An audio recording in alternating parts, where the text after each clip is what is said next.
మీరు are news చూస్తున్నారు. ప్రతి నిమిషం తాజా వార్తలతో అప్డేట్ అవ్వండి. జర్నలిస్టులకు మంచిది కూడా లాభతే, అది కూడా మీడియా అకాడమీ కేసీఆర్ ఇచ్చినందువల్ల అయింది. అంటే ఇవన్నీ చేయలేదనా? మీరు తప్పుడు ప్రచారాలు చేసి, అబద్ధాలు ప్రచారాలు చేసి, అసలు ఎవరికి చనిపోయినా పట్టించుకోలేదని చెప్పి ఢిల్లీకి పోయి అబద్ధాలు ప్రచారం చేసి ఇలా వచ్చిన వాళ్ళు మీరు రాజకీయం చేస్తున్నారు. శ్రీనివాస్ రెడ్డి గారు రాజకీయాలు చేస్తున్నారని మమ్మల్ని అనకండి. వాళ్ళని విడిచిపెడదాం. ఇది జర్నలిస్టుల హక్కు. ఈ హక్కును రేవంత్ రెడ్డి గారు జాగ్రత్తగా గమనించండి. ఇది మా హక్కు, మేము సాధించుకున్న హక్కు. మా సాధించుకున్న హక్కును తీసుకోకండి. మీరు కొత్తగా ఇవ్వకండి, మాకేం అవసరం లేదు కావచ్చు. మీరు ఎన్ని వాగ్దానాలు చేసిరో ఆ వాగ్దానాల గురించి మేమేం అనడం లేదు కదా. కానీ ఒకసారి T50 జీవోలో ఏం జరుగుతున్నదో మీరు గమనించండి. మంత్రి కానీ, సమాచార శాఖ మంత్రి పొంగులేటి శ్రీనివాస్ రెడ్డి గారు కానీ, అట్లాగే ముఖ్యమంత్రి రేవంత్ రెడ్డి గారు కానీ దీన్ని చూడండి. ఇది రాజకీయం కాదు, ఇది జర్నలిస్టుల హక్కులు. మాట్లాడే ఎవ్రీ రైట్ మాకు ఈ జర్నలిస్టుల గురించి మాట్లాడమే.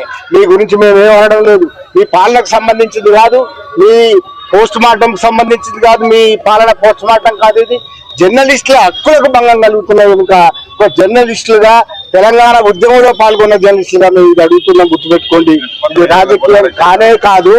ముఖ్యమంత్రి ప్రత్యేకంగా జోక్యం చేసుకుని, రేవంత్ రెడ్డి గారు ప్రత్యేకంగా జోక్యం చేసుకొని, సమాచార శాఖ మంత్రి పొంగులేటి శ్రీనివాస్ రెడ్డి గారు ప్రత్యేకంగా జోక్యం చేసుకొని దీన్ని నివారించాలి.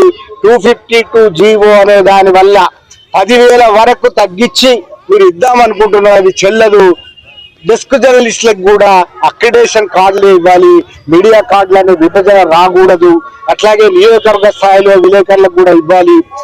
ఇంతకు ముందున్న 23,000 అక్రిడేషన్ అట్లాగే కొనసాగించాలని డిమాండ్ చేస్తున్నాం.